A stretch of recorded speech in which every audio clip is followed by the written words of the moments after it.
जय गुरु जी संगत जी। गुरु जी का बहुत बहुत शुक्राना। सबसे पहले हम सारी संगत गुरु जी का मंत्र जाप करेंगे। उसके बाद गुरु जी ने अपनी संगत से कौन सी 5 बातों का विशेष रूप से ध्यान रखने के लिए कहा कि जब भी मेरे दरबार में आना है तो इन 5 का हमेशा ध्यान रखना है, कभी भी इनका उल्लंघन नहीं करना है। तो आइए सबसे पहले हम गुरु जी का मंत्र जाप करते हैं। ओम नमः शिवाय, शिव जी सदा सहाय। ओम नमः शिवाय, मेरे गुरु जी सदा सहाय। ओम नमः शिवाय, शिव जी सदा सहाय। ओम नमः शिवाय, मेरे गुरु जी सदा सहाय।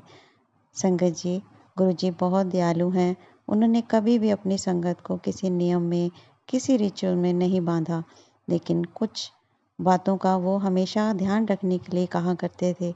उसमें से कुछ विशेष 5 बातें ऐसी हैं जो गुरु जी चाहते थे कि हर संगत उसका पालन करे, ये नियम वो कभी ना तोड़े।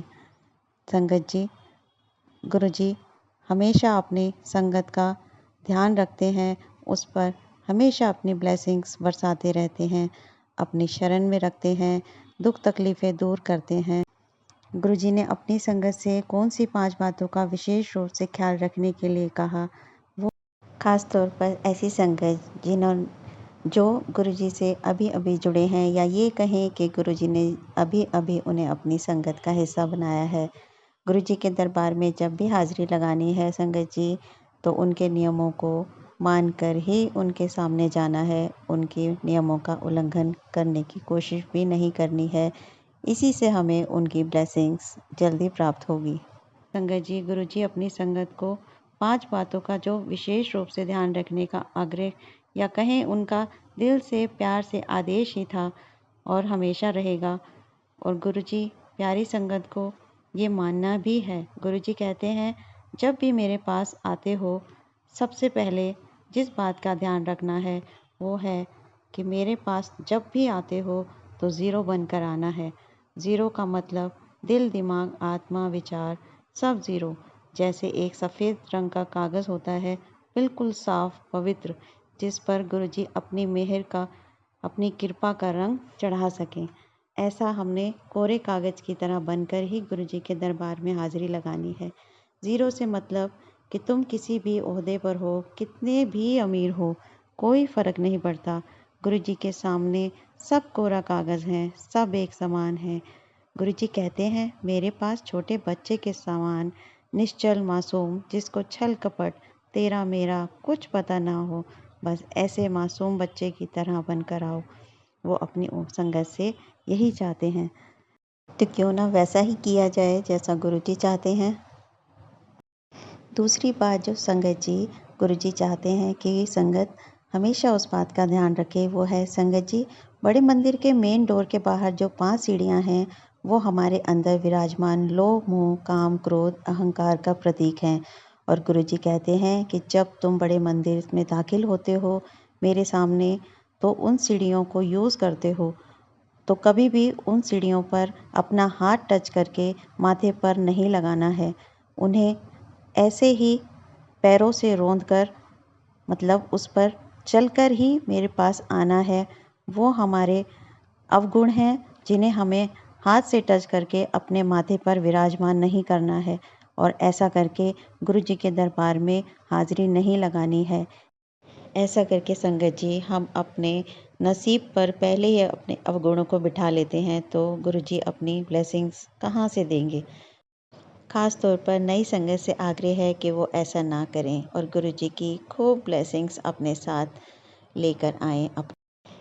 तीसरी बात संगत जी, गुरु जी कहते हैं कि जब भी मेरे पास आते हो, किसी प्रकार का डाउट रखकर कभी मत आना। गुरु जी के बहुत सी संगत के मन में ना जाने कितनी तरह के शक, शिकवे, डाउट कि जो है क्या वो सही है, पता नहीं काम होगा या नहीं, दर्शन करने के लिए जा तो रहे हैं, पता नहीं हमारा उद्धार होगा या नहीं, हमारी गिनती गुरुजी अपनी संगत में करेंगे कि नहीं।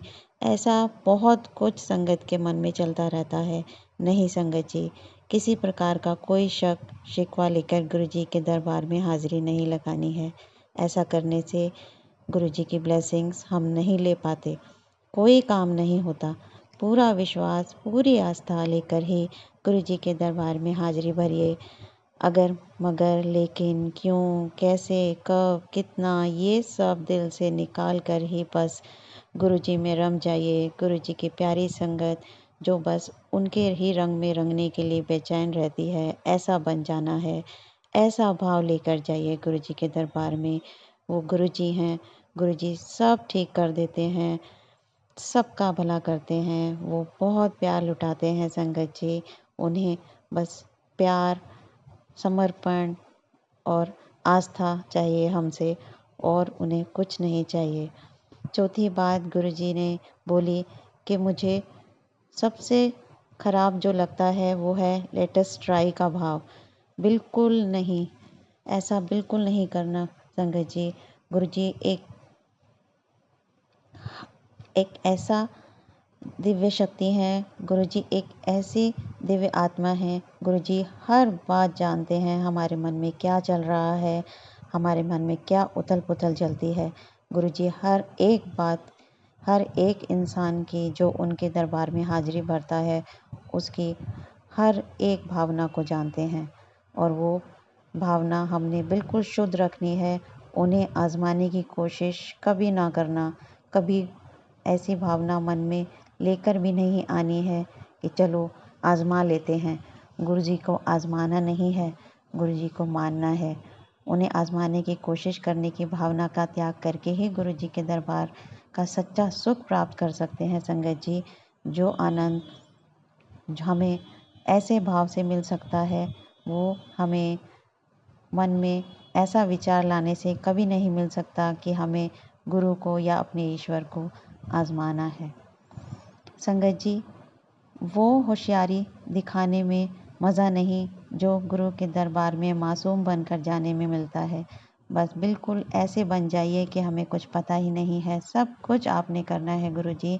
हम आपके सामने बैठे हैं, हम आपके सामने सिर झुकाए आपसे विनती कर रहे हैं, आपसे अरदास लगा रहे हैं। हमारे जीवन को कष्टों से मुक्त कीजिए, और अगर हम आपकी संगत बनने के लायक हैं तो हमें अपनी शरण में ले लीजिए गुरु जी। हम आपके हर नियम, हर वचन का मान रखेंगे। कभी भी किसी भी तरह की कोई गलती से भी ना हो, ऐसी कोशिश करेंगे।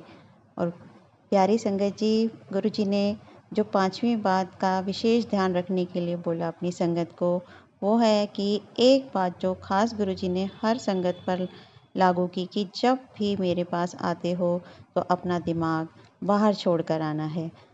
गुरु जी कहते हैं, मुझसे जुड़ने के बाद अपना दिमाग नहीं चलाना है। जो करना है मैंने करना है, सब कुछ मेरे हिसाब से ही होगा। तो संगत जी, अपना दिमाग क्यों चलाना। गुरु जी चाहते थे कि बिल्कुल मासूम, बिल्कुल खाली होकर हम उनके सामने जाएं। संगत जी, गुरु महाराज साक्षात भगवान शिव का रूप हैं, और ना जाने कितनी सारी संगत ने इसको अनुभव भी किया है, और अपने सत्संग में इस चीज़ का बखान भी किया है। गुरु जी अपनी मर्जी से संगतों का कल्याण करते हैं। उन्हें सब पता है कौन किस मंशा से उनसे जुड़ा है, कौन कैसी भावना लेकर उनके सामने हाजिरी लगा रहा है। बस जैसी रही भावना वैसा फल पाए। और गुरु जी के दरबार में जब भी जाना है तो लोटा लेकर, तांबे का लोटा एक बिल्कुल नया लेकर गुरु जी के दरबार में जाना है, जिससे कि वो लोटा ब्लेस करके सेवादार जी आपको दें और आप उसका यूज़ करके गुरु जी की ब्लेसिंग्स पाते रहें। संगत जी, जब भी आप लोटा ब्लेस करके घर पर लेकर जाते हैं तो उसको कभी भी आपने साबुन से नहीं मांजना, इस बात का भी आपने ध्यान रखना है। उसे नींबू, नमक या फिर पीताम्बरी से ही साफ करिए। संगत जी, गुरु जी के दरबार तक पहुंचना ही हमारे लिए सौभाग्य की बात है, और अगर इसके साथ गुरु जी की कोई निशानी झोली में आ जाए तो सोने पे सुहागा। इस मौके को हमें कभी भी मिस नहीं करना है। कोशिश करें कि चाय प्रसाद, जल प्रसाद, लंगर प्रसाद को ग्रहण करके ही गुरु जी के दरबार से विदाई लें। अगर संभव हो तो ऐसा ज़रूर करें। जल्दबाजी ना करें, तसल्ली से गुरु जी की ब्लेसिंग्स लें। गुरु जी सब पर अपनी कृपा बनाए रखें, सब पर अपनी मेहर करें। ऐसी मैं कामना करती हूँ और इसी आशा के साथ मैं गुरुजी की बेटी उनका दिल से शुक्राना करती हूँ। शुक्राना गुरुजी, लव यू गुरुजी, लख लख शुक्राना। सदा अपनी शरण में रखना, कृपा करना। जय गुरुजी।